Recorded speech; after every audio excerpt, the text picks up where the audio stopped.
Time now to take a look at the front pages of the French newspapers, and that, of course, is with Elena. Hello again. Elena, what have you got to start off with?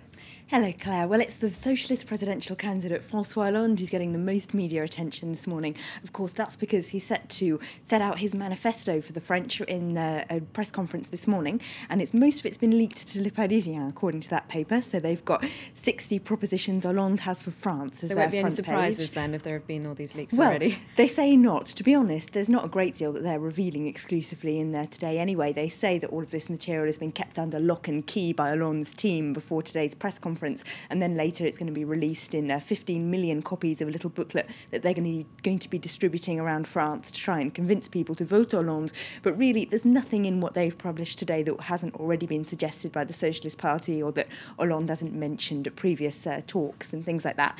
But the big prints of the big concept, if you like, is equality and trying to make the incomes of France fairer for everyone. That's higher taxes on the wealthy, cutting out tax loopholes, separating retail and investment banking. It's penalising companies that hire people on short-term contracts and as a result increase the unemployment rate in the long run. They're going to be made to pay a higher tax rate. There also be like tax bonuses for companies who produce in France rather than sending their production abroad, which of course we've been talking about a lot in the run-up to this election. All the candidates have been saying they want to encourage companies to make things in France.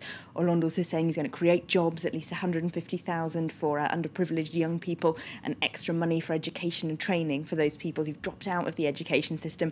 He's going to build more social housing, he says, and also cut the income of the president himself and his ministers by 30%. So the cabinet themselves will take an austerity measure in Hollande's plans. Now, a lot of his rhetoric focusing on equality and laying the blame squarely on bankers. The other day he said his main rival is the banking sector, the finance sector. A lot of that is remarkably similar to Obama's State of the Union address yesterday. Yes, a lot of the newspapers have seized on the similarities. Of course, France and America both gearing up for a big presidential election, and it looks like the main ideological ground that they'll be fought on, the papers say, might be more or less the same. It's this issue of income inequality and banker bashing, if you like.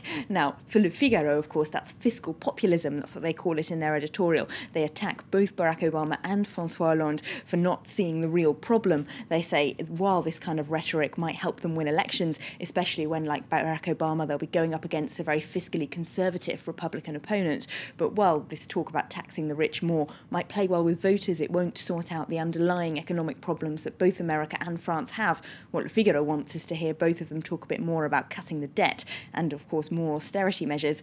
But for Libération, the left-leaning paper, they're both moving in the right direction. They've got Obama launching his campaign there on that front page, which is a cartoon special, today's issue, because France's famous cartoon festival in Angoulême launches today, so Libération have cartoons to illustrate every story. So there's Obama taking off in a spaceship, cartoon Obama, launching his plans. They talk in their editorial about creating a united joint front against austerity that could spread from Paris to Washington, and about how both Hollande and Obama could learn from one another and be good partners. Le Monde, though, thinks, and at least in their cartoon, that the similarity might have gone a little bit far. We've got President Obama there saying, "I illegally downloaded Hollande's manifesto online and have inspired myself with it." So they think they might have gone a bit far.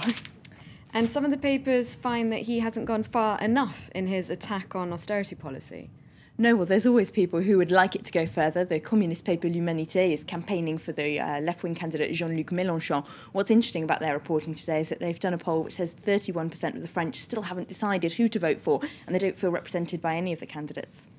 And what are they making of Alassane Ouattara's visit to Paris?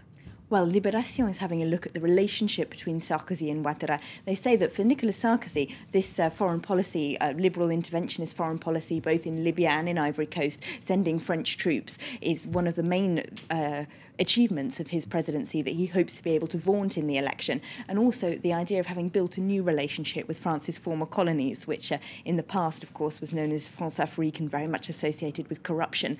Now, he says, he's been good friends with Ouattara for 20 years. He was advising him every day on the phone during the Ivory Coast political crisis, and he hopes he can now sell to the world and to the French people that he's created a much more equal relationship with France's former colonies. Okay, thanks very much for that look at the French papers, Elena.